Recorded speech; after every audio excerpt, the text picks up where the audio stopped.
ਉਸਦੇ ਘਰਦਿਆਂ ਨੇ ਵੀ ਉਸਦਾ ਰਿਸ਼ਤਾ ਕਰਤਾ ਸੀ ਉਸਦੇ ਸੁਸਾਈਡ ਤੋਂ 4 ਦਿਨ ਪਹਿਲਾਂ ਪਟਿਆਲੇ ਪੱਕਾ। ਉਹ ਲੇਡੀ ਸੀਗੀ ਜਿਹਦੇ ਨਾਲ ਉਹ ਗੱਲਬਾਤ ਕਰਦਾ ਸੀ, ਤੇ ਉਹਦੀ ਇੱਕ ਛੋਟੀ ਭੈਣ ਸੀ ਜਿਹਦੇ ਨਾਲ ਉਹ ਗੱਲਬਾਤ ਮੇਨ ਕਰਦਾ ਸੀ। ਉਹ 35 ਸਾਲ ਦੀ ਲੇਡੀ ਸੀ, ਇੱਕ ਉਸਦੀ ਛੋਟੀ ਭੈਣ ਸੀ ਤੇ ਇੱਕ ਉਹਨਾਂ ਦਾ ਮੁੰਡਾ ਸੀ। ਉਹ ਲੇਡੀ ਨੇ ਅਮਰਿੰਦਰ ਨੂੰ ਆਪਣਾ ਪੁੱਤਰ ਬਣਾਇਆ ਹੋਇਆ ਸੀ ਵੀ ਤੂੰ ਮੇਰਾ ਪੁੱਤਰ ਹੈ, ਮੇਰਾ ਬੇਟੇ ਵਾਂਗੂ ਹੈ, ਸਖਾ ਬੇਟਾ। ਤਾਂ ਜਿਨ੍ਹਾਂ ਨਾਲ ਉਹ ਗੱਲਬਾਤ ਕਰਦਾ ਸੀ ਉਹ ਪਾਕਿਸਤਾਨ ਦੇ ਸੀਗੇ, ਤੇ ਉਹਨਾਂ ਦਾ ਟਾਰਗੇਟ ਹੀ ਇਹ ਸੀ ਕਿ ਜੋ ਭੋਲੇ ਮੁੰਡੇ ਹੁੰਦੇ ਨੇ ਉਹਨਾਂ ਨੂੰ ਫਸਾਉਣਾ। ਤਾਂ ਉਹਨਾਂ ਨੇ ਉਹਦੇ ਨਾਲ ਗੱਲਬਾਤ ਸ਼ੁਰੂ ਕੀਤੀ ਇਹ ਕਹਿ ਕੇ ਕਿ ਸਾਨੂੰ ਸਰਦਾਰ ਮੁੰਡੇ ਬਹੁਤ ਜ਼ਿਆਦਾ ਵਧੀਆ ਲੱਗਦੇ ਨੇ ਤੇ ਸਾਨੂੰ ਤੂੰ ਬਹੁਤ ਪਸੰਦ ਲੱਗਦਾ। ਤੇ ਹੌਲੀ ਹੌਲੀ ਗੱਲਾਂ ਕਰਦੇ ਕਰਦੇ ਉਹਨਾਂ ਨੇ ਉਸ ਨੂੰ ਆਪਦੇ ਸ਼ਿਕੰਜੇ ਵਿੱਚ ਲੈ ਲਿਆ। ਉਹ 2017 ਦਸੰਬਰ ਨੂੰ ਆਇਆ ਸੀਗਾ ਕੈਨੇਡਾ ਦੇ ਵਿੱਚ, ਤੇ ਜੈਨ ਇਨਟੇਕ ਸੀ, ਅਸੀਂ ਦੋਨਾਂ ਦਾ ਸੇਮ, ਅਸੀਂ ਇਕੱਠੇ ਪੜ੍ਹਾਈ ਸ਼ੁਰੂ ਕੀਤੀ ਤੇ 3-4 ਦਿਨ ਪਹਿਲਾਂ ਉਸਨੇ ਸੁਸਾਈਡ ਕਰ ਲਿਆ। ਪਿਛਲੇ ਦਿਨਾਂ ਦੇ ਵਿੱਚ ਬਹੁਤ ਸਾਰੀਆਂ ਸਾਡੀ ਕਮਿਊਨਿਟੀ ਦੇ ਵਿੱਚ ਅਣਸੁਖਾਵੀਆਂ ਘਟਨਾਵਾਂ ਵਾਪਰੀਆਂ। ਇਹਨਾਂ ਘਟਨਾਵਾਂ ਦੇ ਵਿੱਚੋਂ ਇੱਕ ਘਟਨਾ ਵਾਪਰੀ ਆ ਕਿ ਥੋੜ੍ਹੇ ਦਿਨ ਪਹਿਲਾਂ ਇੱਕ ਅੰਤਰਰਾਸ਼ਟਰੀ ਵਿਦਿਆਰਥੀ ਦੀ, ਜਲੰਧਰ ਤੋਂ ਆਏ ਵਿਦਿਆਰਥੀ ਦੀ, ਅਮਰਿੰਦਰ ਸਿੰਘ ਦੀ ਮੌਤ ਹੋ ਗਈ। ਉਹ ਸਾਰੇ ਕੁਝ ਦੇ ਵਿੱਚ ਕਿਤੇ ਨਾ ਕਿਤੇ ਮੈਂਟਲ ਸਟ੍ਰੈਸ ਵੀ ਇੱਕ ਕਾਰਨ ਸਾਹਮਣੇ ਆ ਰਿਹਾ ਕਿ ਇਹ ਸਾਰੇ ਕੁਝ ਦੇ ਵਿੱਚ ਬਣ ਰਹੀ ਹੈ। ਟੈਨਸ਼ਨ, ਚਿੰਤਾ, ਜਿਹੜਾ ਕਿ ਕਿਵੇਂ ਜੇ ਬਣਦਾ ਕਿ ਇਹਨਾਂ ਨੂੰ, ਇਹ ਨੌਜਵਾਨ ਨੇ, ਇਹਨਾਂ ਨੂੰ ਪ੍ਰਵਾਹ ਨਹੀਂ, ਪਰ ਹਰ ਇੱਕ ਚੀਜ਼ ਦਾ ਅਸਰ ਇਹਨਾਂ ਦੇ ਉੱਤੇ ਵੀ ਹੁੰਦਾ। ਘਟਨਾ ਤੁਹਾਨੂੰ ਕਿੱਦਾਂ ਪਤਾ ਲੱਗਿਆ? ਰਾਤ ਨੂੰ 2:30 ਵਜੇ ਮੈਨੂੰ ਉਹਦੇ ਫਾਦਰ ਦਾ ਫੋਨ ਆਇਆ ਵੀ ਤੁਸੀਂ ਚੈੱਕ ਕਰਕੇ ਆਓ ਵੀ ਕਿਤੇ ਉਹਦੇ ਨਾਲ ਦੇ ਫਰੈਂਡ ਮਜ਼ਾਕ ਤਾਂ ਨਹੀਂ ਕਰ ਰਹੇ। ਜਦੋਂ ਮੈਂ ਉਹਦੇ ਘਰੇ ਦੇਖਿਆ, ਘਰੇ ਗਿਆ, ਗੇਟ ਖੋਲ੍ਹਿਆ ਤਾਂ ਮੁੰਡਿਆਂ ਤੋਂ ਪੁੱਛਿਆ ਤਾਂ ਉਹ ਕਹਿੰਦੇ ਵੀ 4 ਘੰਟੇ ਪਹਿਲਾਂ ਉਹਨੇ ਸੁਸਾਈਡ ਕਰ ਲਿਆ ਤੇ ਪੁਲਿਸ ਉਹਨੂੰ, ਉਹਦੀ ਬੋਡੀ ਨੂੰ ਲੈ ਗਈ। ਜਿਵੇਂ ਕਿ ਆਪਾਂ ਸਾਰੇ ਨਵੇਂ ਕੈਨੇਡਾ ਦੇ ਵਿੱਚ ਆਉਂਦੇ ਹਾਂ ਤਾਂ ਬਹੁਤ ਸਾਰੀਆਂ ਸਕੈਮ ਕਾਲਸ ਆਉਂਦੀਆਂ ਨੇ ਕਿ ਅਮਰਿੰਦਰ ਨੇ ਉਹਨਾਂ ਨੂੰ $10,000 ਕੈਸ਼ ਸੈਂਡ ਕੀਤਾ ਤੇ ਗਿਫਟ ਸੈਂਡ ਕੀਤੇ ਜਿਨ੍ਹਾਂ ਤੇ ਕਿ $1,700 ਕਸਟਮ ਡਿਊਟੀ ਪਈ ਸੀ। ਮਤਲਬ ਉਸ ਦਾ ਬ੍ਰੇਨ ਵਾਸ਼ ਕਰਤਾ ਟੋਟਲੀ। ਆਖਰ ਦੇ ਵਿੱਚ ਉਹਨੇ ਕੋਈ ਕਿਸੇ ਨਾਲ ਗੱਲ ਨਹੀਂ ਕੀਤੀ ਵੀ ਰੀਜ਼ਨ ਕੀ ਸੀ ਇਸ ਗੱਲ ਕਰਕੇ ਵੀ ਉਹ ਫਾਈਨੈਂਸ਼ੀਅਲੀ ਜਿਹੜਾ ਉਹਦੀ ਬੁਰੀ ਹਾਲਤ ਹੋ ਗਈ ਸੀ, ਜਾਂ ਉਹਨਾਂ ਨੇ ਉਹਨੂੰ ਧੋਖਾ ਦਿੱਤਾ? ਇਹਦਾ ਕੋਈ ਕਾਰਨ ਨਹੀਂ ਪਤਾ ਲੱਗਿਆ, ਉਹਨੇ ਕਿਸੇ ਨਾਲ ਗੱਲ ਨਹੀਂ ਕੀਤੀ। ਪ੍ਰੋਪਰ ਰੀਜ਼ਨ ਹੈ ਉਹ ਤਾਂ ਕਿਸੇ ਨੂੰ ਪਤਾ ਨਹੀਂ ਚੱਲਿਆ ਕਿਉਂਕਿ ਬਹੁਤ ਟਾਈਮ ਤੋਂ ਸਟ੍ਰੈਸ ਦੇ ਵਿੱਚ ਰਹਿੰਦਾ ਸੀ। ਚੈਨਲ ਪੰਜਾਬੀ ਦੇਖ ਰਹੇ ਦਰਸ਼ਕਾਂ ਦਾ ਪ੍ਰੋਗਰਾਮ ਫਰੰਟ ਲਾਈਨ ਵਿੱਚ ਬਹੁਤ-ਬਹੁਤ ਸਵਾਗਤ। ਦੋਸਤੋ, ਅੱਜ ਦੇ ਇਸ ਪ੍ਰੋਗਰਾਮ ਵਿੱਚ ਅਸੀਂ ਕੁਝ ਖਾਸ ਗੱਲਾਂ ਬਾਤਾਂ ਤੁਹਾਡੇ ਨਾਲ ਕਰਨੀਆਂ। ਪ੍ਰੋਗਰਾਮ ਦੇ ਪਹਿਲੇ ਹਿੱਸੇ ਵਿੱਚ ਅਸੀਂ ਤੁਹਾਡੇ ਨਾਲ ਇੱਕ ਵਿਦਿਆਰਥੀ ਦੀ ਮੁਲਾਕਾਤ ਕਰਾਉਣੀ ਹੈ, ਇੱਕ ਸਟੂਡੈਂਟ, ਇੱਕ ਅੰਤਰਰਾਸ਼ਟਰੀ ਵਿਦਿਆਰਥੀ। ਉਹ ਖਾਸ ਤੌਰ 'ਤੇ ਕੁਝ ਗੱਲਾਂ ਬਾਤਾਂ ਕਰਨੀਆਂ ਚਾਹੁੰਦਾ। ਪਿਛਲੇ ਦਿਨਾਂ ਦੇ ਵਿੱਚ ਇੱਕ ਅੰਤਰਰਾਸ਼ਟਰੀ ਵਿਦਿਆਰਥੀ ਜਲੰਧਰ ਤੋਂ ਪੜ੍ਹਨ ਆਇਆ ਸੀ, ਅਮਰਿੰਦਰ ਸਿੰਘ, ਉਹਦੀ ਬੜੀ ਭੇਦ ਭਰੀ ਹਾਲਤ ਦੇ ਵਿੱਚ ਮੌਤ ਹੋ ਗਈ। ਉਹਦੇ ਦੋਸਤਾਂ ਅਨੁਸਾਰ ਕਿਹਾ ਜਾ ਰਿਹਾ ਕਿ ਉਸ ਵਿਦਿਆਰਥੀ ਨੇ ਆਤਮ ਹੱਤਿਆ ਕੀਤੀ ਹੈ। ਉਹ ਆਤਮ ਹੱਤਿਆ ਕਿਉਂ ਕੀਤੀ ਹੈ, ਉਸ ਆਤਮ ਹੱਤਿਆ ਬਾਰੇ ਇਹ ਉਹਦੇ ਦੋਸਤ ਜਿਹੜੇ ਆ ਕੁਛ ਰਹੱਸ ਖੋਲ੍ਹਣਾ ਚਾਹੁੰਦੇ ਆ, ਕੁਛ ਦੱਸਣਾ ਚਾਹੁੰਦੇ ਆ, ਤੁਹਾਡੇ ਨਾਲ ਕੁਛ ਗੱਲਾਂ ਕਰਨੀਆਂ ਚਾਹੁੰਦੇ ਆ। ਪ੍ਰੋਗਰਾਮ ਦੇ ਪਹਿਲੇ ਹਿੱਸੇ ਵਿੱਚ ਆਓ ਉਸ ਵਿਦਿਆਰਥੀ ਨਾਲ ਗੱਲਬਾਤ ਕਰਦੇ ਹਾਂ ਕਿ ਅਮਰਿੰਦਰ ਸਿੰਘ ਦੀ ਮੌਤ ਕਿਹਨਾਂ ਹਾਲਤਾਂ ਦੇ ਵਿੱਚ ਹੋਈ ਅਤੇ ਇਹਨਾਂ ਦੇ ਅਨੁਸਾਰ ਉਹਦੇ ਕੀ ਕਾਰਨ ਸਨ। ਆਓ ਦੇਖਦੇ ਹਾਂ ਇਹ ਇੰਟਰਵਿਊ। ਪਿਛਲੇ ਦਿਨਾਂ ਦੇ ਵਿੱਚ ਬਹੁਤ ਸਾਰੀਆਂ ਸਾਡੀ ਕਮਿਊਨਿਟੀ ਦੇ ਵਿੱਚ ਅਣਸੁਖਾਵੀਆਂ ਘਟਨਾਵਾਂ ਵਾਪਰੀਆਂ।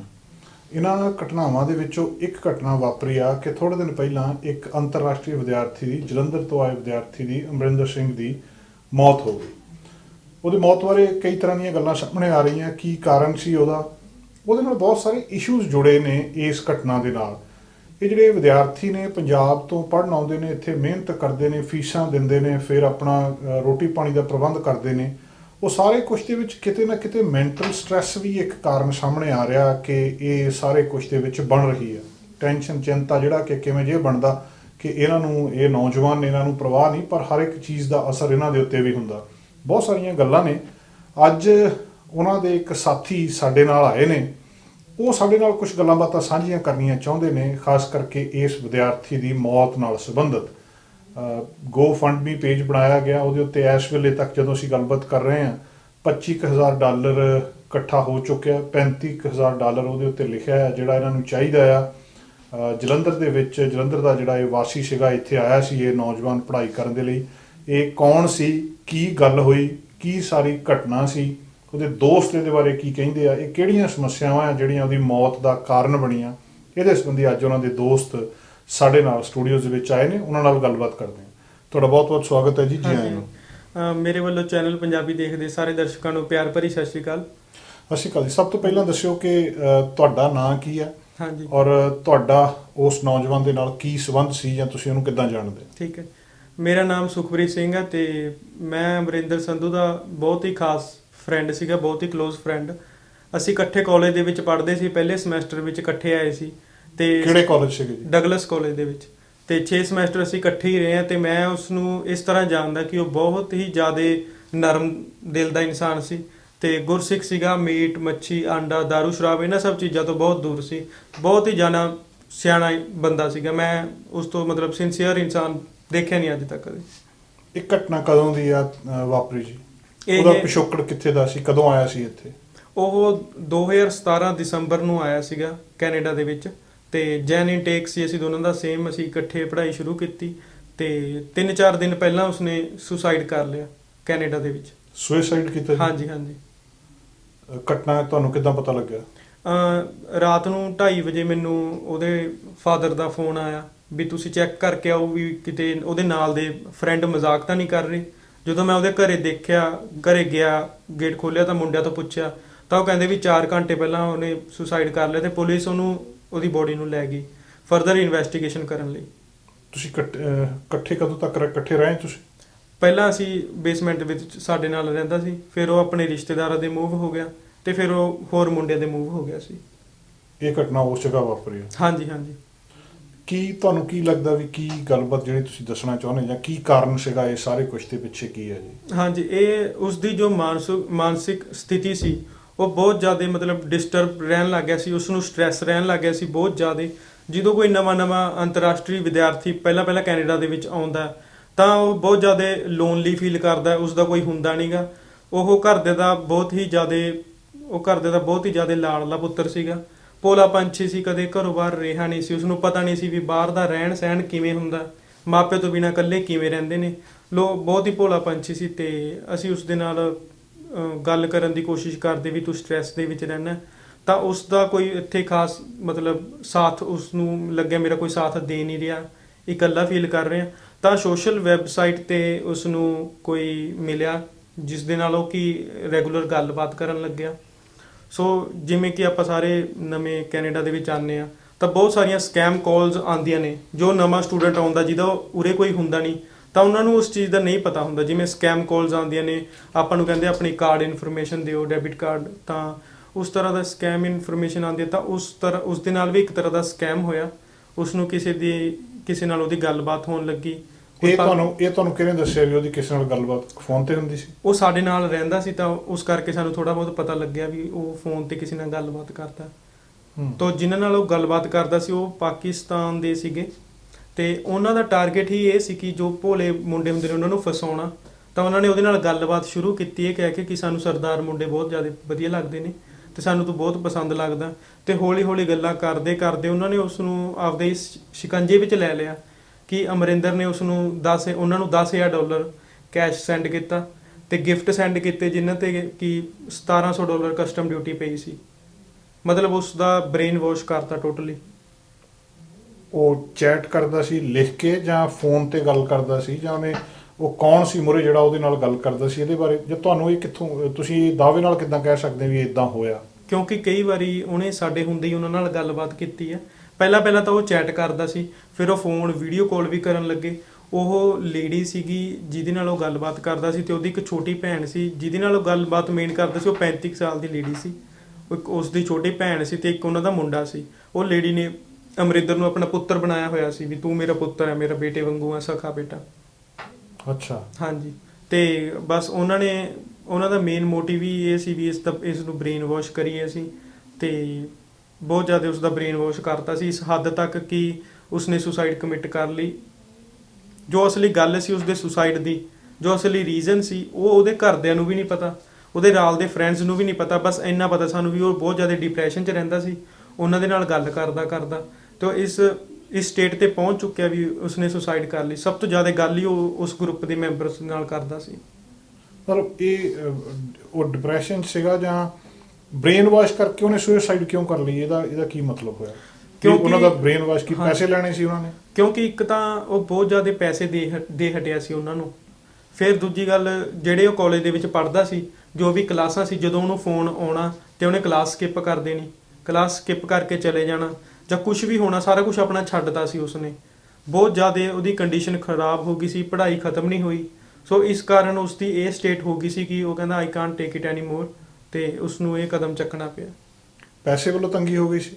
ਪੈਸੇ ਵੱਲੋਂ ਤੰਗੀ ਹੋ ਗਈ ਸੀ, ਪੈਸੇ ਗਵਾ ਬੈਠਾ ਸੀ, ਘਰੋਂ ਬਾਰ ਮੰਗਾਉਂਦੇ ਆਪਾਂ ਸਹੀ ਨਹੀਂ ਲੱਗਦੇ, ਨਾਲ ਦੇ ਸਾਰੇ ਫਰੈਂਡਸ ਤੋਂ ਪੈਸੇ ਫੜ ਬੈਠਾ ਸੀ ਝੂਠ ਬੋਲ ਕੇ। ਤੇ ਉਸ ਦੀ ਕੰਡੀਸ਼ਨ ਇਹ ਆ ਚੁੱਕੀ ਸੀ ਕਿ ਉਹ ਕੋਰਸਾਂ ਦੇ ਵਿੱਚ ਫੇਲ ਹੋ ਗਿਆ ਸੀ, ਪੜ੍ਹਾਈ ਟਾਈਮ ਤੇ ਪੂਰੀ ਨਹੀਂ ਹੋ ਰਹੀ ਸੀ। ਸੋ ਇਸ ਕਰਕੇ ਉਸਨੇ ਇਹ ਸੁਸਾਈਡ ਕਮਿਟ ਕਰ ਲਿਆ। ਇਹ ਗੱਲ ਪੁਲਿਸ ਨੂੰ ਪਤਾ? ਪੁਲਿਸ ਨੂੰ ਇਸ ਗੱਲ ਦਾ ਪਤਾ ਤੇ ਪੁਲਿਸ ਇਨਵੈਸਟੀਗੇਸ਼ਨ ਕਰ ਰਹੀ ਹੈ। ਇਹ ਗੱਲ ਉਹਨੂੰ ਉਹਦੇ ਦੋਸਤਾਂ ਨੇ ਦੱਸੀ, ਤੁਸੀਂ ਦੱਸੀ? ਹਾਂਜੀ, ਪੁਲਿਸ ਨੇ ਜਦੋਂ ਉਹਦੇ ਘਰੇ ਕੰਟੈਕਟ ਕੀਤਾ ਤਾਂ ਫਿਰ ਉਸ ਤੋਂ ਬਾਅਦ ਉਹਦੇ ਘਰਦਿਆਂ ਨੇ ਸਾਡੇ ਤੋਂ ਥੋੜਾ ਬਹੁਤ ਆਈਡੀਆ ਲੈ ਕੇ ਜਿੰਨਾ ਕੁ ਪਤਾ ਸੀ ਸਾਨੂੰ ਉਹਨਾਂ ਨੇ ਦੱਸਤੀ। ਜਿੰਨੀ ਕੁ ਇਨਫੋਰਮੇਸ਼ਨ ਸਾਨੂੰ ਪਤਾ ਸੀ ਉਨੀ ਕੁ ਅਸੀਂ ਪੁਲਿਸ ਨੂੰ ਦੱਸਤੀ ਸੀ। ਹੁਣ ਗਲਤ ਕਾਰਨ ਕੀ ਲੱਗਦਾ ਤੁਹਾਨੂੰ ਇਹਦੇ ਪਿੱਛੇ, ਵੀ ਜਾਣਬੁੱਝ ਕੇ ਕੋਈ ਇਦਾਂ ਦਾ ਸਿਸਟਮ ਆ ਜਿਹੜਾ ਮੁੰਡਿਆਂ ਨੂੰ ਜਾਂ ਸਟੂਡੈਂਟਾਂ ਨੂੰ ਫਸਾ ਰਿਹਾ? ਪਹਿਲੀ ਗੱਲ ਤਾਂ ਇਹ ਜੀ ਵੀ ਜਿਹੜੀ ਜਾਨ ਗਈ ਉਹ ਆਪਾਂ ਵਾਪਿਸ ਕਦੇ ਲੈ ਕੇ ਨਹੀਂ ਆ ਸਕਦੇ। ਬਹੁਤ ਵੱਡਾ ਘਾਟਾ ਹੈ, ਬਹੁਤ ਵੱਡਾ ਘਾਟਾ ਹੋ ਗਿਆ। ਉਹਦੇ ਘਰਦਿਆਂ ਨੂੰ ਵੀ ਪਤਾ ਕਿੱਡਾ ਵੱਡਾ ਘਾਟਾ ਹੈ। ਉਹਦੇ ਘਰ ਦੇ ਤਾਂ ਬਸ ਇੱਕੋ ਹੀ ਗੱਲ ਕਹਿ ਰਹੇ ਨੇ ਵੀ ਸਾਡੇ ਹੁਣ ਜੀਣ ਦਾ ਕੋਈ ਮਕਸਦ ਨਹੀਂ, ਤੁਸੀਂ ਸਾਡੇ ਕੋਲੇ ਬੋਡੀ ਭੇਜੋ ਤੇ ਉਸ ਤੋਂ ਬਾਅਦ ਅਸੀਂ ਵੀ ਦੁਨੀਆ ਤੇ ਰਹਿਣ ਦਾ ਸਾਡਾ ਕੋਈ ਮਤਲਬ ਨਹੀਂ ਬਣਦਾ। ਦੂਜੀ ਗੱਲ ਇਹ ਵੀ ਆਪਾਂ ਨੂੰ ਇਸ ਚੀਜ਼ ਤੋਂ ਅਵੇਅਰਨੈਸ ਫੈਲਾਉਣੀ ਚਾਹੀਦੀ ਹੈ ਵੀ ਜੋ ਵੀ ਬੱਚਾ ਇੰਡੀਆ ਦੇ ਵਿੱਚੋਂ ਉਰੇ ਆਉਂਦਾ, ਇੱਕ ਤਾਂ ਉਹਨੂੰ ਮੈਂਟਲੀ ਬਹੁਤ ਜ਼ਿਆਦਾ ਪ੍ਰੀਪੇਅਰ ਹੋ ਕੇ ਆਉਣਾ ਚਾਹੀਦਾ ਕਿ ਉੱਥੇ ਜਾ ਕੇ ਮੈਨੂੰ ਇਕੱਲੇ ਨੂੰ ਰਹਿਣਾ ਪਊਗਾ, ਮੇਰਾ ਕੋਈ ਮਾਂ ਪਿਓ ਭੈਣ ਭਾਈ ਕੋਈ ਮੇਰੇ ਨਾਲ ਨਹੀਂ ਹੋਣਾ। ਦੂਜੀ ਗੱਲ ਉਹਦੇ ਘਰਦਿਆਂ ਨੂੰ ਵੀ ਉਹਨੂੰ ਤਿਆਰ ਕਰਕੇ ਭੇਜਣਾ ਚਾਹੀਦਾ ਵੀ ਤੂੰ ਉੱਥੇ ਜਾ ਕੇ ਇਕੱਲਾ ਰਹੇਂਗਾ। ਫਿਜ਼ੀਕਲੀ ਵੀ ਉਹਨੂੰ ਪ੍ਰੀਪੇਅਰ ਕਰਕੇ ਆਉਣਾ ਚਾਹੀਦਾ ਵੀ ਤੂੰ ਉੱਥੇ ਜਾ ਕੇ ਤੈਨੂੰ ਕੰਮ ਕਰਨਾ ਪੈ ਸਕਦਾ ਇਕੱਲੇ ਨੂੰ। ਫਿਰ ਉਹਨਾਂ ਨੂੰ ਇਸ ਸਾਰੀ ਚੀਜ਼ ਨਾਲ ਅਵੇਅਰਨੈਸ ਹੋਣੀ ਚਾਹੀਦੀ ਕਿ ਅੱਜ ਕੱਲ੍ਹ ਕੀ ਉਰੇ ਬਾਹਰ ਆ ਕੇ ਫਰੋਡਸ ਹੁੰਦੇ ਨੇ, ਸਕੈਮਸ ਹੁੰਦੇ ਨੇ। ਜੇ ਤੁਹਾਨੂੰ ਕੋਈ ਅਨਨੋਨ ਬੰਦਾ ਅਪਰੋਚ ਕਰਦਾ ਗੱਲ ਕਰਨ ਲਈ, ਸਪੈਸ਼ਲੀ ਸੋਸ਼ਲ ਮੀਡੀਆ ਤੇ, ਤਾਂ ਤੁਹਾਨੂੰ ਉਹਨਾਂ ਨਾਲ ਗੱਲਬਾਤ ਨਹੀਂ ਕਰਨੀ ਚਾਹੀਦੀ। ਉਹ ਇੱਕ ਬਹੁਤ ਵੱਡਾ ਫਰੋਡ ਹੋ ਸਕਦਾ। ਇਹ ਗੱਲ ਕੀ ਸੀਗਾ ਵੀ ਪੈਸਿਆਂ ਦੇ ਲਈ ਉਹਨੂੰ ਫਸਾਇਆ ਗਿਆ ਜਾਲ ਦੇ ਵਿੱਚ, ਜਾਂ ਉਹ ਕੋਈ ਕਿਸੇ ਔਰਤ ਦੇ ਪਿਆਰ ਮੁਹੱਬਤ ਦੇ ਵਿੱਚ ਪੈ ਗਿਆ, ਮਾਂ ਪੁੱਤ ਵਾਲਾ ਪਿਆਰ? ਕੀ ਲੱਗਦਾ ਅਸਲ ਦੇ ਵਿੱਚ? ਗੱਲ ਸਮਝ ਨਹੀਂ ਆ ਰਹੀ ਕੁਝ। ਇਹਦਾ ਸਾਰਾ ਲੈਣਾ ਦੇਣਾ ਪੈਸਿਆਂ ਦੇ ਨਾਲ ਹੀ ਸੀ, ਕਿਉਂਕਿ ਉਹਨਾਂ ਨੇ ਪਿਆਰ ਹੋਣ ਦਾ ਇੱਕ ਢੋਂਗ ਰਚਾਇਆ, ਪਰ ਉਹਨਾਂ ਦਾ ਅਸਲੀ ਮਤਲਬ ਸਿਰਫ ਪੈਸਿਆਂ ਨਾਲ ਹੀ ਸੀ। ਕਿਉਂਕਿ ਲਗਭਗ $10,000 ਅਮਰਿੰਦਰ ਉਹਨਾਂ ਨੂੰ ਭੇਜ ਹਟਿਆ, ਗਿਫਟ ਵਗੈਰਾ ਉਹ ਅਲੱਗ ਭੇਜ ਚੁੱਕਿਆ। ਤਾਂ ਉਹਨਾਂ ਦਾ ਮਤਲਬ ਇਹੀ ਸੀ ਵੀ ਅਸੀਂ ਜਿੰਨਾ ਵੱਧ ਤੋਂ ਵੱਧ ਇਹਨਾਂ ਤੋਂ, ਜਿਹੜੇ ਨਵੇਂ ਬੱਚੇ ਆਉਂਦੇ ਨੇ, ਇਹਨਾਂ ਨੂੰ ਬ੍ਰੇਨ ਵਾਸ਼ ਕਰਕੇ ਜਿੰਨਾ ਵੱਧ ਤੋਂ ਵੱਧ ਅਸੀਂ ਇਹਨਾਂ ਤੋਂ ਪੈਸੇ ਲੈ ਸਕਦੇ ਹਾਂ, ਸਾਰਾ ਕੁਝ ਕਰ ਸਕਦੇ ਹਾਂ, ਉਹਨਾਂ ਨੇ ਕਾਮਯਾਬ ਹੋ ਗਿਆ ਆਪਣੇ ਮਕਸਦ ਦੇ ਵਿੱਚ। ਅਮਰਿੰਦਰ ਨੂੰ ਲੱਭਿਆ ਕਿੱਦਾਂ ਉਹਨਾਂ ਨੂੰ ਕਿੱਦਾਂ ਪਤਾ ਸੀ ਵੀ ਇਹ ਨਵਾਂ ਆ, ਜਾਂ ਰੈਂਡਮਲੀ ਲੱਭ ਰਿਹਾ? ਜਾਂ ਉਹਨਾਂ ਨੇ ਰੈਂਡਮਲੀ ਸੋਸ਼ਲ ਵੈਬਸਾਈਟ ਤੇ ਉਹਨੂੰ ਮੈਸੇਜ ਕੀਤਾ, ਇੰਸਟਾਗ੍ਰਾਮ ਤੇ ਉਸ ਤੋਂ ਉਹਨਾਂ ਦੀ ਗੱਲਬਾਤ ਅੱਗੇ ਜ਼ਰੂਰੀ ਹੋਈ। ਜਿਵੇਂ ਤੁਹਾਨੂੰ ਦੱਸਿਆ, ਅਮਰਿੰਦਰ ਬਹੁਤ ਹੀ ਭੋਲਾ ਸੀ, ਘਰੋਂ ਕਦੇ ਬਾਹਰ ਨਿਕਲਿਆ ਨਹੀਂ ਸੀ। ਸੋ ਉਸ ਨੂੰ ਇਸ ਚੀਜ਼ ਦਾ ਪਤਾ ਨਹੀਂ ਲੱਗਿਆ ਕਿ ਉਹ ਮੈਨੂੰ ਪੈਸੇ ਲਈ ਮੇਰੇ ਨਾਲ ਗੱਲਬਾਤ ਕਰ ਰਹੇ ਨੇ, ਤੇ ਉਹਨਾਂ ਦੀ ਗੱਲਾਂ ਦੇ ਵਿੱਚ ਈਜ਼ੀਲੀ ਆ ਕੇ ਇਨਫਲੂਐਂਸਡ ਹੋ ਗਿਆ। ਹਾਂਜੀ। ਹੁਣ ਇਹ ਕਰਨਾ ਕੀ ਚਾਹੀਦਾ ਹੁਣ? ਕੀ ਮਤਲਬ ਇਹਦਾ ਤੁਹਾਨੂੰ?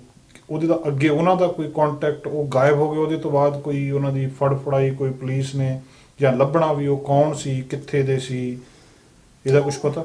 ਉਹਨਾਂ ਦਾ ਫੋਨ ਨੰਬਰ ਤੇ ਈਮੇਲ ਆਈਡੀ ਜੋ ਸਾਨੂੰ ਪਤਾ ਲੱਗੀ, ਉਹ ਅਸੀਂ ਉਹਦੇ ਪੇਰੈਂਟਸ ਨੂੰ ਦੇ ਦਿੱਤੀ। ਤੇ ਉਹਦੇ ਪੇਰੈਂਟਸ ਕਹਿੰਦੇ ਵੀ ਹਲੇ ਅਸੀਂ ਜਦੋਂ ਇਸ ਸਾਰੇ ਮਾਮਲੇ ਤੋਂ ਬਾਅਦ ਅਸੀਂ ਆਪਦੀ ਜਾਂਚ ਪੜਤਾਲ ਕਰਾਵਾਂਗੇ, ਤੇ ਜਿੰਨਾ ਕੁ ਸਾਡੇ ਤੋਂ ਹੋ ਸਕਿਆ ਅਸੀਂ ਇਹੀ ਕੋਸ਼ਿਸ਼ ਕਰਾਂਗੇ ਵੀ ਅੱਗੇ ਕਿਸੇ ਆਉਣ ਵਾਲੇ ਬੱਚੇ ਨਾਲ ਐਵੇਂ ਨਾ ਹੋਵੇ, ਕਿ ਅਵੇਅਰਨੈਸ ਰੇਜ਼ ਹੋਵੇ ਪੰਜਾਬ ਬੈਠੇ ਮਾਪਿਆਂ ਨੂੰ, ਜਿਹੜੇ ਆਪਣੇ ਇਕੱਲੇ ਬੱਚਿਆਂ ਨੂੰ ਬਾਹਰ ਭੇਜਦੇ ਨੇ, ਕਿ ਤੁਸੀਂ ਬਾਹਰ ਜਾ ਕੇ ਕਿਸੇ ਐਸੇ ਫਰੋਡ ਦੇ ਵਿੱਚ ਨਾ ਫਸੋ। ਤੁਸੀਂ ਮਿਹਨਤ ਕਰਨ ਆਏ ਹੋ ਤੇ ਤੁਹਾਡੇ ਮਾਪਿਓ ਦਾ ਵੱਲ ਦੇਖੋ ਹਮੇਸ਼ਾ, ਤੇ ਉਹਨਾਂ ਨੂੰ ਦੇਖ ਕੇ ਬਸ ਮਿਹਨਤ ਕਰਦੇ ਜਾਓ।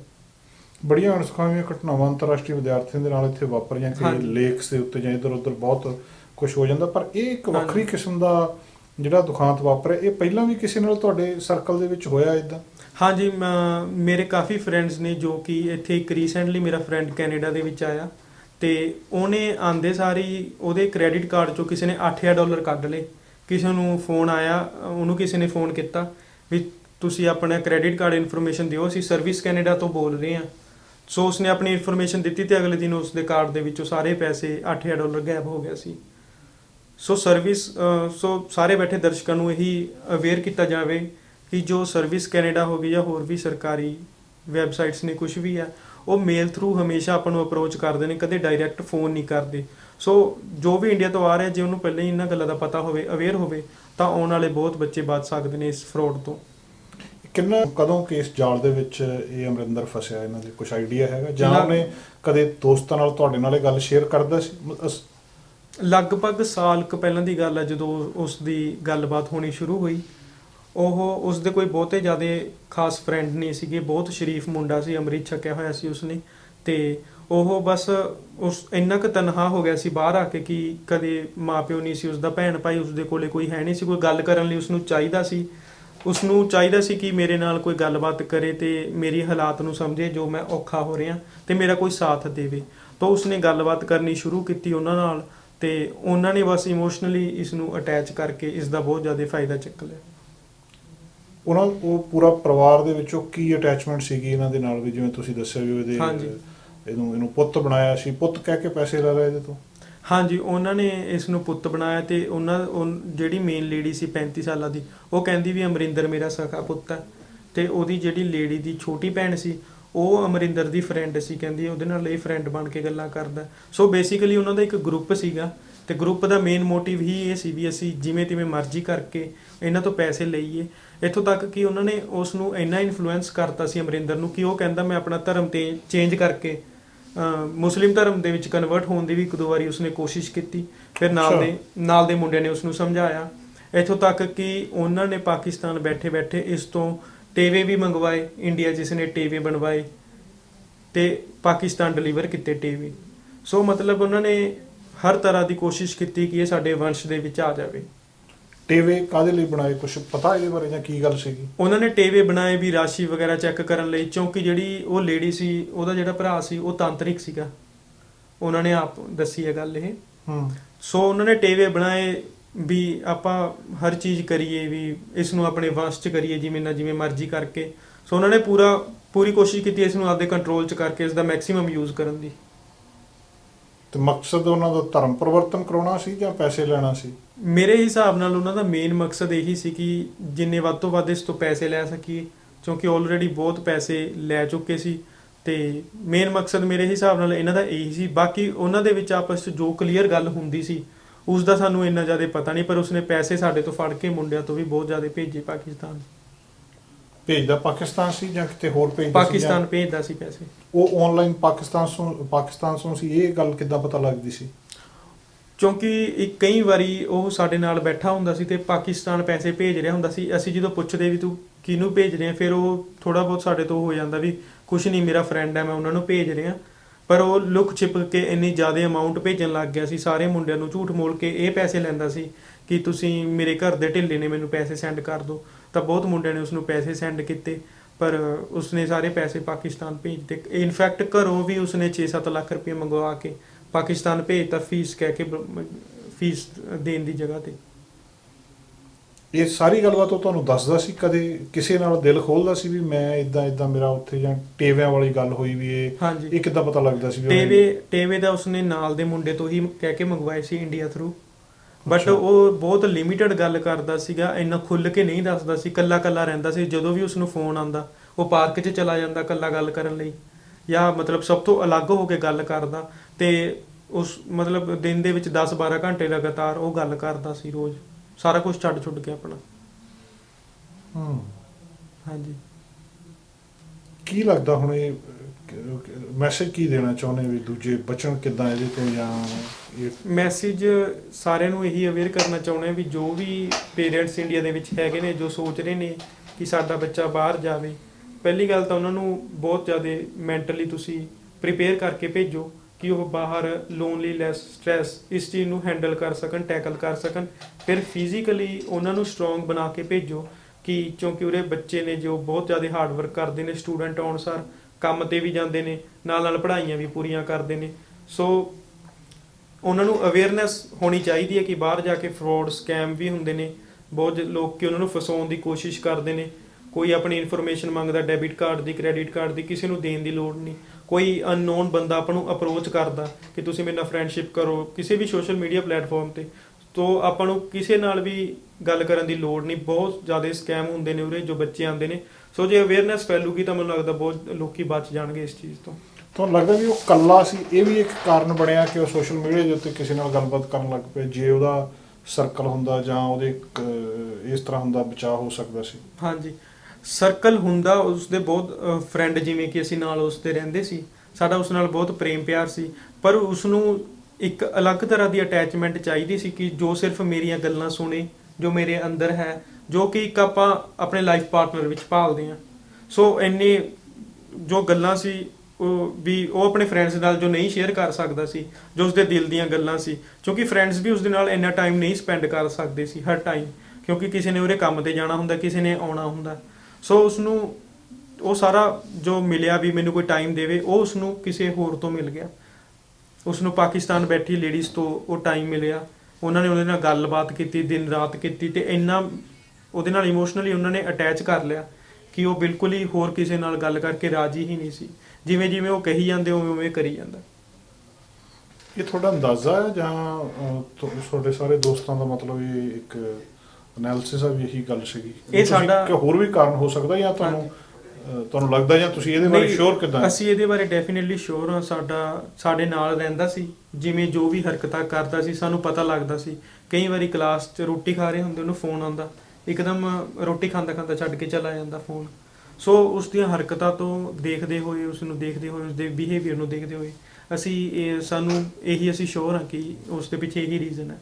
ਤੇ ਆਖਰ ਦੇ ਵਿੱਚ ਉਹਨੇ ਕੋਈ ਕਿਸੇ ਨਾਲ ਗੱਲ ਨਹੀਂ ਕੀਤੀ ਵੀ ਰੀਜ਼ਨ ਕੀ ਸੀ ਇਸ ਗੱਲ ਕਰਕੇ, ਵੀ ਉਹ ਫਾਈਨੈਂਸ਼ੀਅਲੀ ਜਿਹੜਾ ਉਹਦੀ ਬੁਰੀ ਹਾਲਤ ਹੋ ਗਈ ਸੀ, ਜਾਂ ਉਹਨਾਂ ਨੇ ਉਹਨੂੰ ਧੋਖਾ ਦਿੱਤਾ? ਇਹਦਾ ਕੋਈ ਕਾਰਨ ਨਹੀਂ ਪਤਾ ਲੱਗਿਆ, ਉਹਨੇ ਕਿਸੇ ਨਾਲ ਗੱਲ ਨਹੀਂ ਕੀਤੀ? ਜੋ ਪ੍ਰੋਪਰ ਰੀਜ਼ਨ ਹੈ ਉਹ ਤਾਂ ਕਿਸੇ ਨੂੰ ਪਤਾ ਨਹੀਂ ਚੱਲਿਆ, ਕਿਉਂਕਿ ਬਹੁਤ ਟਾਈਮ ਤੋਂ ਸਟ੍ਰੈਸ ਦੇ ਵਿੱਚ ਰਹਿੰਦਾ ਸੀ, ਤੇ ਉਸਦੇ ਘਰਦਿਆਂ ਨੇ ਵੀ ਉਸਦਾ ਰਿਸ਼ਤਾ ਕਰਤਾ ਸੀ ਉਸਦੇ ਸੁਸਾਈਡ ਤੋਂ 4 ਦਿਨ ਪਹਿਲਾਂ ਪਟਿਆਲੇ ਪੱਕਾ। ਬਟ ਉਸਦੇ ਬਾਵਜੂਦ ਵੀ ਉਹ ਉਹਨਾਂ ਦੀਆਂ ਗੱਲਾਂ 'ਚ ਹੀ ਇੰਨਾ ਜ਼ਿਆਦਾ ਇਨਫਲੂਐਂਸਡ ਹੋ ਗਿਆ ਸੀ ਕਿ ਉਸਨੇ ਇਹ ਸਟੈਪ ਲੈ ਲਿਆ। ਤੁਹਾਨੂੰ ਲੱਗਦਾ ਉਹ ਉੱਥੇ ਵਿਆਹ ਕਰਾਉਣਾ ਚਾਹੁੰਦਾ ਸੀ? ਹਾਂਜੀ, ਮੈਨੂੰ ਲੱਗਦਾ ਉਹ ਵਿਆਹ ਕਰਾਉਣਾ ਚਾਹੁੰਦਾ ਸੀ। ਘਰਦਿਆਂ ਨੂੰ ਨਹੀਂ ਉਹਨੇ ਦੱਸਿਆ? ਉਸਨੇ ਕਿਸੇ ਨਾਲ ਇੰਨਾ ਜ਼ਿਆਦਾ ਸ਼ੇਅਰ ਨਹੀਂ ਕੀਤਾ। ਜੋ ਵੀ ਉਸਦੇ ਮਨ ਦੇ ਵਿੱਚ, ਜੋ ਉਹਨਾਂ ਦੀ ਆਪਸ 'ਚ ਗੱਲਾਂ ਹੁੰਦੀਆਂ ਸੀ, ਉਹ ਕਿਸੇ ਨੂੰ ਨਹੀਂ ਪਤਾ। ਉਹਨਾਂ ਦੀ ਆਪਸ ਦੇ ਵਿੱਚ ਬਹੁਤ ਗੱਲਾਂ ਹੁੰਦੀਆਂ ਸੀ, ਬਟ ਉਹ ਖੁੱਲ੍ਹ ਕੇ ਸਾਹਮਣੇ ਬਾਹਰ ਨਹੀਂ ਆਈਆਂ। ਇੰਸਟਾਗ੍ਰਾਮ ਵਗੈਰਾ ਤੇ ਜਾਂ ਇਹ ਫੇਸਬੁੱਕ ਦੇ ਉੱਤੇ ਅਟੈਚਮੈਂਟ ਸੀਗੀ, ਜਾਂ ਉਹਦੇ ਉੱਤੇ ਕੁਝ ਸੀਗਾ ਉਹਦਾ ਜਿਹੜਾ ਸ਼ੇਅਰ ਕਰਦਾ ਸੀ ਜਾਂ ਚੈਟ ਕਰਦਾ ਸੀ? ਹਾਂਜੀ, ਕਈ ਵਾਰੀ ਉਹਨੇ ਚੈਟ ਕੀਤੀ, ਸਾਡੇ ਹੁੰਦੇ ਹੋਏ ਵੀ ਵੀਡੀਓ ਕਾਲ ਕਰਕੇ ਬਹਿ ਜਾਂਦਾ ਤੇ ਵੀਡੀਓ ਕਾਲ ਕਰਦਾ। ਕਾਫੀ ਵਾਰੀ ਸਾਨੂੰ ਪਤਾ ਲੱਗਿਆ ਵੀ ਵੀਡੀਓ ਕਾਲ ਵਗੈਰਾ ਵੀ ਕਰਦਾ ਉਹ, ਤੇ ਅਸੀਂ ਉਹਨੂੰ ਕਾਫੀ ਵਾਰ ਰੋਕਿਆ ਵੀ ਹੈ, ਸਮਝਾਇਆ ਵੀ ਹੈ ਵੀ ਤੂੰ ਆਪਣੇ ਮਾਪਿਓ ਦਾ ਸੋਚ, ਇਹ ਸਭ ਨੂੰ ਛੱਡ ਕੇ। ਬਟ ਉਹ ਇੰਨਾ ਜ਼ਿਆਦਾ ਇਨਫਲੂਐਂਸਡ ਹੋ ਗਿਆ ਸੀ ਕਿ ਕੋਈ ਹੋਰ ਉਹਨੂੰ ਦੁਨੀਆ ਤੇ ਚੰਗਾ ਲੱਗਦਾ ਹੀ ਨਹੀਂ ਸੀ, ਸਿਰਫ ਉਹਨਾਂ ਨੂੰ ਛੱਡ ਕੇ। ਤੁਹਾਡੇ ਸਾਹਮਣੇ ਕਦੇ ਚੈਟ ਕੀਤੀ ਉਹਨੇ, ਜਾਂ ਕੀ ਗੱਲਬਾਤ ਉਧਰੋਂ ਹੁੰਦੀ ਸੀ, ਕੁਝ ਪਤਾ? ਸਾਡੇ ਸਾਹਮਣੇ ਉਸਨੇ ਬਹੁਤ ਵਾਰੀ ਵੀਡੀਓ ਕਾਲ ਕੀਤੀ, ਪਰ ਉਹ ਬਸ ਜਦੋਂ ਵੀ ਫੋਨ ਆਉਣਾ ਸਾਰਾ ਕੁਝ ਛੱਡ ਕੇ ਇੱਕ ਅਲੱਗ ਚਲਾ ਜਾਂਦਾ। ਸੋ ਸਾਨੂੰ ਜਿੰਨਾ ਕੁ ਨਾਲ ਰਹਿੰਦੇ ਹੋਏ ਪਤਾ ਲੱਗਦਾ ਰਿਹਾ, ਉਹ ਬਹੁਤ ਪਤਾ ਲੱਗਦਾ ਰਿਹਾ, ਪਰ ਉਹ ਨਾਲ ਦੀ ਨਾਲ ਬਾਹਰ ਚਲਾ ਜਾਂਦਾ। ਸੋ ਸਾਨੂੰ ਇੰਨਾ ਕਲੀਅਰ ਆਈਡੀਆ ਨਹੀਂ ਹੈਗਾ ਪ੍ਰੋਪਰ ਵੀ ਉਹਨਾਂ 'ਚ ਆਪਸ 'ਚ ਐਗਜ਼ੈਕਟਲੀ ਕੀ ਗੱਲਾਂ ਹੁੰਦੀਆਂ ਸੀ। ਉਹ ਇਨਵੈਸਟੀਗੇਸ਼ਨ ਚੱਲ ਰਹੀ ਹੈ, ਸ਼ਾਇਦ ਬਾਅਦ ਦੇ ਵਿੱਚ ਖੁੱਲ੍ਹ ਕੇ ਆ ਜਾਣ, ਬਟ ਸਾਨੂੰ ਉਂਝ ਆਈਡੀਆ ਹੈ ਵੀ ਉਹਨਾਂ ਵਿੱਚ ਕਿਸ ਤਰ੍ਹਾਂ ਦੀਆਂ ਗੱਲਾਂ ਹੁੰਦੀਆਂ ਸੀ। ਪਰ ਇਹ ਗੱਲ ਕਿੱਥੋਂ ਪਤਾ ਲੱਗੀ ਵੀ ਉਹ ਆਪਣਾ ਰਿਲੀਜਨ ਵੀ ਚੇਂਜ ਕਰਨ ਵਾਲੇ ਸੋਚਣ ਲੱਗ ਪਿਆ ਸੀ? ਇੱਕ ਵਾਰੀ ਉਸਨੇ ਸਾਨੂੰ ਕਹਿਣ ਲੱਗਿਆ ਕਿ ਮੈਂ ਆਪਣਾ ਰਿਲੀਜਨ ਚੇਂਜ ਕਰਨ ਦਾ ਵੀ ਸੋਚ ਰਿਹਾ। ਸੋ ਅਸੀਂ ਉਸਨੂੰ ਬਹੁਤ ਜ਼ਿਆਦਾ ਸਮਝਾਇਆ, ਤੇ ਅਸੀਂ ਉਸਨੂੰ ਬਹੁਤ ਜ਼ਿਆਦਾ ਕਿਹਾ ਕਿ ਤੂੰ ਇਹ ਕਿਹੋ ਜਿਹੀ ਗੱਲ ਕੀਤੀ। ਫਿਰ ਉਸ ਤੋਂ ਬਾਅਦ ਉਸਨੇ ਦੁਬਾਰਾ ਇਹ ਗੱਲ ਸਾਡੇ ਨਾਲ ਕੀਤੀ ਨਹੀਂ। ਇਹ ਆਮ ਜਿਹੜੇ ਸਟੂਡੈਂਟ ਇਹਨਾਂ ਨੂੰ ਇਹ ਨਾਰਮਲ ਆ ਸਟ੍ਰੈਸ ਹੋਣੀ ਜਿਹੜੀ ਆਪਣੇ ਪੈਸੇ ਧੇਲੇ ਦੀ, ਜਾਂ ਇਸ ਕੇਸ ਦੇ ਵਿੱਚ ਨਾਰਮਲ ਸੀਗਾ ਵੀ ਇਹ ਪੈਸਾ ਹੀ ਇੰਨਾ ਭੇਜੀ ਜਾਂਦਾ ਸੀ ਵੀ ਇਹ ਸਾਂਭੇ ਨਹੀਂ ਜਾ ਸਕਦਾ ਤਾਂ ਇਹ ਸਮੱਸਿਆ ਆਈ, ਜਾਂ ਇਹ ਨਾਰਮਲ ਸਟ੍ਰੈਸ ਇੱਕ ਸਮੱਸਿਆ ਹੈਗੀ ਆ ਇੰਟਰਨੈਸ਼ਨਲ ਸਟੂਡੈਂਟਸ? ਸਟ੍ਰੈਸ ਬਹੁਤ ਵੱਡਾ ਕਾਰਨ ਹੈ ਇੰਟਰਨੈਸ਼ਨਲ ਸਟੂਡੈਂਟਸ ਦੇ ਵਿੱਚ। ਮੈਂ ਵੀ ਪਹਿਲਾਂ ਆਇਆ ਸੀ, ਮੈਨੂੰ ਵੀ ਸਟ੍ਰੈਸ ਰਿਹਾ 6-7 ਮਹੀਨੇ, ਬਟ ਹੌਲੀ ਹੌਲੀ ਮੈਨੂੰ ਆਦਤ ਪੈ ਗਈ ਉਸਨੂੰ ਹੈਂਡਲ ਕਰਨ ਦੀ। ਬਟ ਫਾਈਨੈਂਸ਼ੀਅਲ ਸਟ੍ਰੈਸ ਹਰ ਇੱਕ ਸਟੂਡੈਂਟ ਨੂੰ ਹੁੰਦਾ, ਕਿਉਂਕਿ ਹਰ ਇੱਕ ਸਟੂਡੈਂਟ ਨੂੰ ਇਹੀ ਹੁੰਦਾ ਕਿ ਮੈਂ ਘਰੋਂ ਘੱਟ ਤੋਂ ਘੱਟ ਪੈਸੇ ਮੰਗਵਾਵਾਂ, ਤੇ ਉਸਨੂੰ ਵੀ ਇਹੀ ਸੀ ਕਿ ਮੈਂ ਘਰੋਂ ਪੈਸੇ ਘੱਟ ਤੋਂ ਘੱਟ ਮੰਗਵਾਵਾਂ, ਤੇ ਜਿੰਨਾ ਹੋ ਸਕਦਾ ਵੱਧ ਤੋਂ ਵੱਧ ਮੈਂ ਆਪਦੇ ਕੋਲੋਂ ਫੀਸ ਦੇਵਾਂ, ਕਿਉਂਕਿ ਫੀਸ ਬਹੁਤ ਜ਼ਿਆਦਾ ਹੈ ਤੇ ਸਟੂਡੈਂਟਾਂ 'ਤੇ ਬਰਡਨ ਬਹੁਤ ਜ਼ਿਆਦਾ ਹੁੰਦਾ। ਸੋ ਇਸ ਕਰਕੇ ਉਹ ਬਹੁਤ ਜ਼ਿਆਦਾ ਸਟ੍ਰੈਸ ਵਿੱਚ ਚਲਾ ਗਿਆ। ਬਹੁਤ ਜ਼ਿਆਦਾ ਫੈਕਟਰਸ ਹੋ ਗਏ ਸੀ ਜਿਨ੍ਹਾਂ ਕਰਕੇ ਉਸਨੂੰ ਫਾਈਨਲੀ ਆ ਕੇ ਸੁਸਾਈਡ ਕਮਿਟ ਕਰਨਾ ਪਿਆ।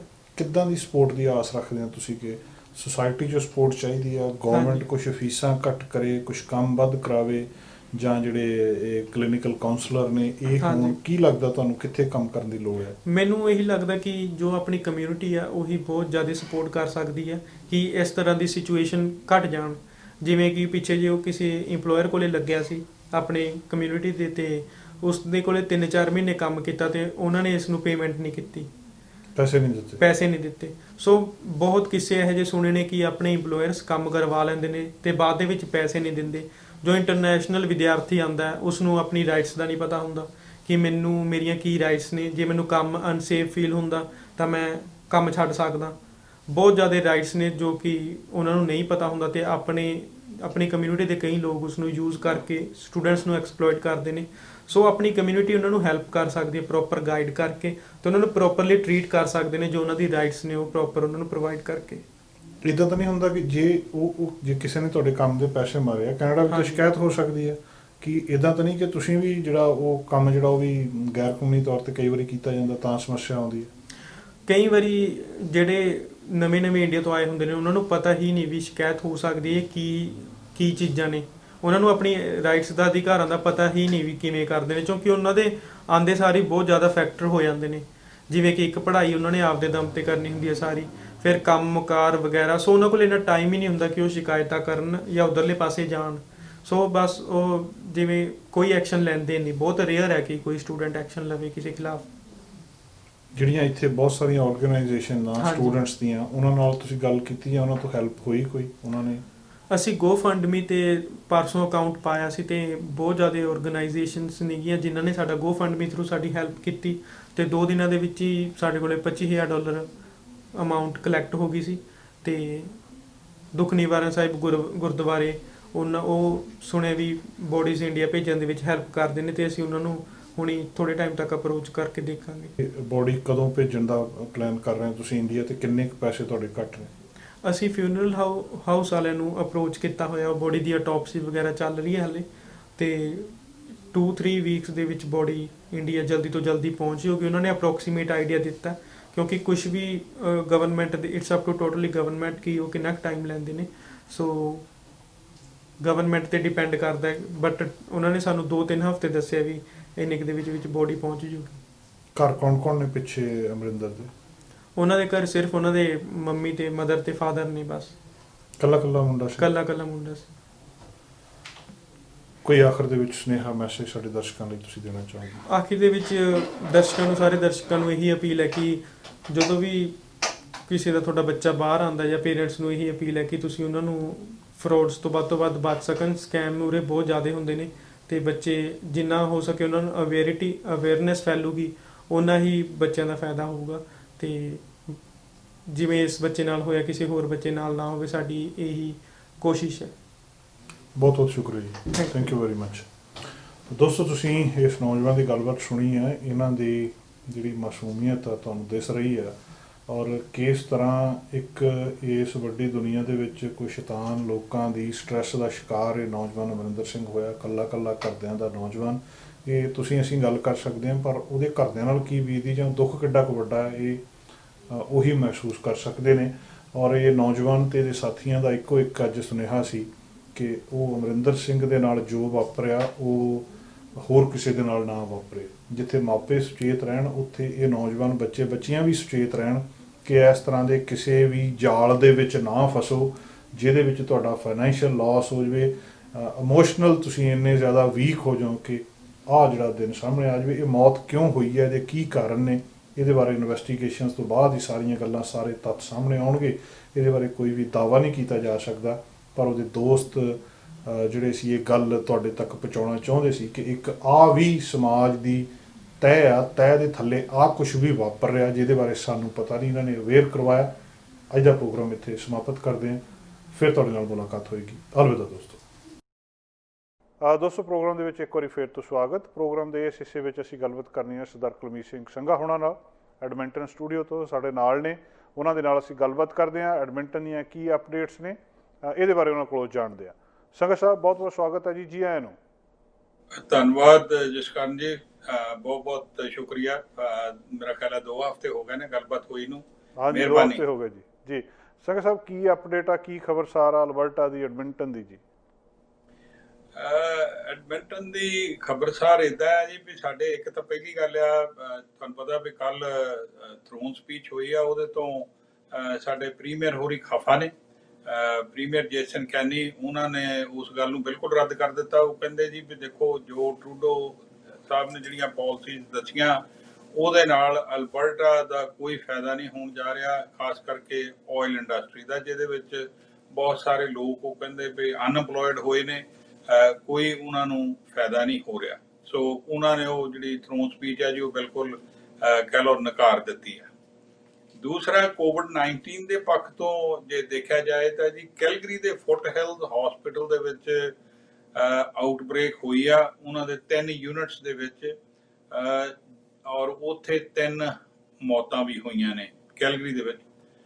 17 ਪੇਸ਼ੈਂਟਸ ਨੇ ਜਿਹੜੇ ਟੈਸਟ ਪੋਜ਼ਿਟਿਵ ਹੋਏ ਆ ਤੇ 9 ਸਟਾਫ ਦੇ ਮੈਂਬਰ ਜਿਹੜੇ ਨੇ ਜੀ ਉਹ ਵੀ ਪੋਜ਼ਿਟਿਵ ਉਹਨਾਂ ਦੇ ਰਿਜ਼ਲਟ ਆਏ ਨੇ।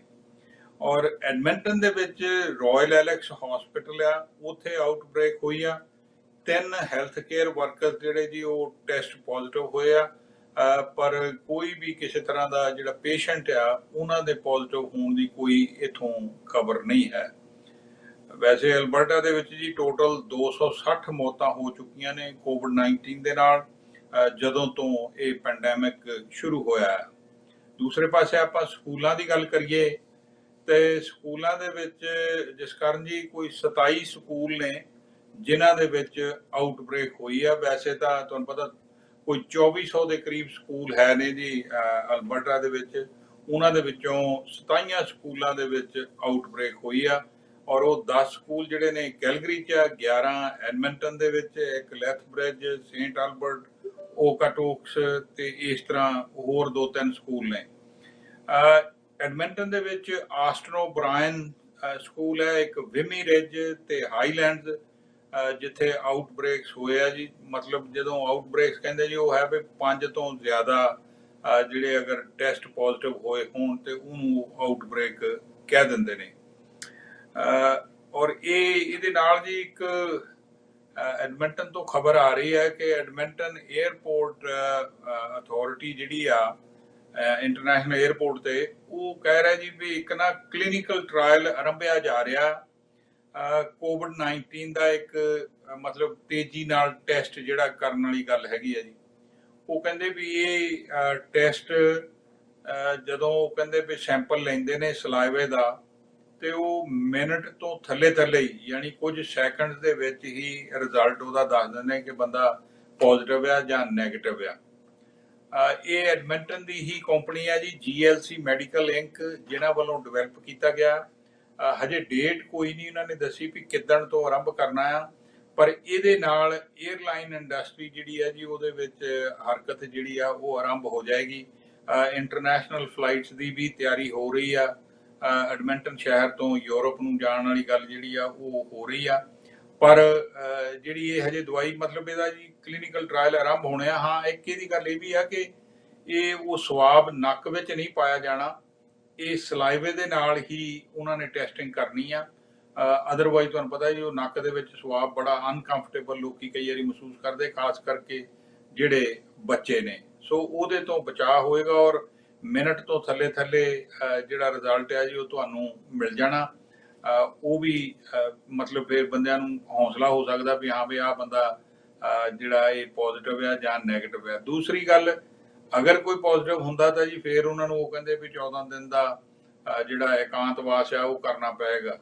ਸੋ ਇਸ ਤਰ੍ਹਾਂ ਦੀ 2-3 ਜਿਹੜੀਆਂ ਜੀ ਇਹ ਸਾਡੇ ਖਬਰਾਂ ਨੇ।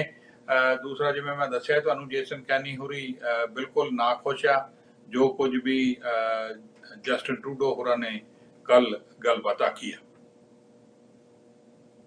ਲਤਾ ਜੀ, ਇਕਨੋਮੀ ਦੇ ਵਿੱਚ ਕੁਝ ਹਿਲਜੁਲ ਹੋ ਰਹੀ ਹੈ ਜੀ? ਇਕਨੋਮੀ ਦੇ ਵਿੱਚ ਜਿਸ ਕਾਰਨ ਜੀ ਕੁਝ ਜਿਸ ਤਰ੍ਹਾਂ ਹੁਣ ਸਾਡੇ ਐਡਮਿੰਟਨ ਸ਼ਹਿਰ ਦੇ ਵਿੱਚ ਇੱਕ ਤੁਹਾਨੂੰ ਪਤਾ ਬਹੁਤ ਵੱਡੀ ਮਾਲ ਹੈ ਜਿੱਥੇ ਦੁਨੀਆ ਭਰ ਤੋਂ ਲੋਕ ਆਉਂਦੇ ਜਾਂਦੇ ਨੇ, ਵੈਸਟ ਐਡਮਿੰਟਨ ਮਾਲ। ਉੱਥੇ ਹੁਣ ਥੋੜੀ ਹਰਕਤ ਜਿਹੜੀ ਆ ਆਰੰਭ ਹੋਈ ਆ। ਖਾਸ ਕਰਕੇ ਤੁਹਾਨੂੰ ਉਦੋਂ ਸੰਕੇਤ ਮਿਲਦੇ ਆ ਕਿ ਫੂਡ ਕੋਰਟਸ ਵਗੈਰਾ ਜਦੋਂ ਉੱਥੇ ਲੋਕੀ ਮਤਲਬ ਭਰ ਜਾਂਦੇ ਨੇ ਜਾਂ ਲਾਈਨਾਂ ਲੱਗੀਆਂ ਨੇ, ਤਾਂ ਲੱਗਦਾ ਕਿ ਲੋਕ ਜਿਹੜੇ ਆ ਘਰਾਂ ਤੋਂ ਬਾਹਰ ਆਉਣੇ ਆਰੰਭ ਹੋਏ ਆ ਔਰ ਮਾਲਸ ਦੇ ਵਿੱਚ ਜਾ ਰਹੇ ਨੇ। ਜਦੋਂ ਖਾਸ ਕਰਕੇ ਰੀਟੇਲ ਸੈਕਟਰ ਬਹੁਤ ਬੁਰੀ ਤਰ੍ਹਾਂ ਹਿੱਟ ਹੋਇਆ ਜੀ, ਤੇ ਉਹ ਲੱਗਦਾ ਹੈ ਵੀ ਹੁਣ ਥੋੜਾ ਕੰਮ ਚੱਲ ਰਿਹਾ ਹੈ। ਜਿਹੜੀ ਕੰਸਟਰਕਸ਼ਨ ਦੀ ਇੰਡਸਟਰੀ ਹੈਗੀ ਆ ਉਹ ਤਾਂ ਜੀ ਥਰੂ ਆਊਟ ਚੱਲਦੀ ਰਹੀ ਆ, ਭਾਵੇਂ ਪੈਂਡੈਮਿਕ ਸੀ, ਪਰ ਉਹ ਹੌਲੀ ਉਹਨਾਂ ਦਾ ਕੰਮਕਾਰ ਚੱਲਦਾ ਰਿਹਾ। ਸਟੇਟ ਮਾਰਕੀਟ ਹੈ ਜੀ, ਜਿਹੜੀ ਘਰਾਂ ਦੀਆਂ ਕੀਮਤਾਂ ਬਹੁਤ ਸਾਰੇ ਹਿੱਸਿਆਂ ਦੇ ਵਿੱਚ ਜਿਹੜਾ ਇੰਟਰਸਟ ਰੇਟ ਘੱਟ ਹੋਣ ਦੇ ਕਾਰਨ ਵਧੀਆਂ, ਕੀ ਅਪਡੇਟ ਆ ਜੀ ਐਡਮਿੰਟਨ ਜਾਂ ਅਲਬਰਟਾ ਦੀ? ਐਡਮਿੰਟਨ ਅਲਬਰਟਾ ਦੇ ਵਿੱਚ ਤਾਂ ਜੀ ਇਸੇ ਤਰ੍ਹਾਂ ਹੀ ਆ ਵੀ ਹਜੇ ਘਰਾਂ ਦੀਆਂ ਕੀਮਤਾਂ ਵਧਣ ਦੀ ਕੋਈ ਆਸ ਨਹੀਂ ਹੈ ਔਰ ਸਟੇਬਲ ਜਿਹੀਆਂ ਚੱਲ ਰਹੀਆਂ, ਕਿਉਂਕਿ ਜਿਹੜਾ ਕ੍ਰੈਡਿਟ ਲੋਕਾਂ ਨੂੰ ਮਿਲ ਰਿਹਾ ਸਸਤਾ, ਮਤਲਬ ਸਸਤੇ ਭਾਅ ਤੇ ਮੌਰਗੇਜ ਮਿਲ ਜਾਣੀ, ਉਹਦੀ ਵਜ੍ਹਾ ਕਾਰਨ ਉਹ ਕੀਮਤਾਂ ਉੱਥੇ ਹੀ ਖੜੀਆਂ ਨੇ। ਨਾ ਤਾਂ ਇਹ ਇੰਨੀਆਂ ਜ਼ਿਆਦਾ ਡਿੱਗੀਆਂ ਵੀ ਲਓ ਜੀ ਲੋਕੀ ਕਹਿਣ ਵੀ ਲਓ ਜੀ ਦਬਾ ਦਬ ਖਰੀਦ ਲਈਏ, ਇੱਦਾਂ ਦੀ ਕੋਈ ਗੱਲ ਨਹੀਂ ਹਜੇ ਹੋ ਰਹੀ, ਜਿਸ ਕਾਰਨ ਜੀ ਮਤਲਬ ਸਟੇਬਲ ਜਿਹਾ ਕੰਮ ਚੱਲ ਰਿਹਾ ਜੀ। ਜੀ ਬਹੁਤ ਬਹੁਤ ਸ਼ੁਕਰੀਆ ਸਦਾ ਕੁਲਵੀਰ ਸਿੰਘ ਸੰਘਾ ਜੀ, ਮਿਹਰਬਾਨੀ। ਧੰਨਵਾਦ ਜਸਕਰਨ ਜੀ, ਬਹੁਤ ਬਹੁਤ ਤੁਹਾਡਾ ਜਿਨ੍ਹਾਂ ਨੇ ਸਮਾਂ ਦਿੱਤਾ, ਥੈਂਕ ਯੂ। ਸ਼ੁਕਰੀਆ ਜੀ। ਦੋਸਤੋ, ਇਸ ਸਦਾ ਕੁਲਵੀਰ ਸਿੰਘ ਸੰਘਾ ਐਡਮਿੰਟਨ ਸਟੂਡੀਓ ਤੋਂ ਅਸੀਂ ਉਹਨਾਂ ਦੇ ਨਾਲ ਗੱਲਬਾਤ ਕੀਤੀ। ਅੱਜ ਦਾ ਪ੍ਰੋਗਰਾਮ ਇੱਥੇ ਸਮਾਪਤ ਕਰਦੇ ਹਾਂ। ਸੋਮਵਾਰ ਫਿਰ ਤੁਹਾਡੇ ਨਾਲ ਦੁਬਾਰਾ ਮੁਲਾਕਾਤ ਹੋਏਗੀ। अलविदा दोस्तों। साडा हर एक प्रोग्राम देखण ते साडे नाल जुड़न लई सबसक्राइब करो चैनल पंजाबी ते नोटिफिकेशन लई बेल आइकन वाले बटन ते क्लिक करो।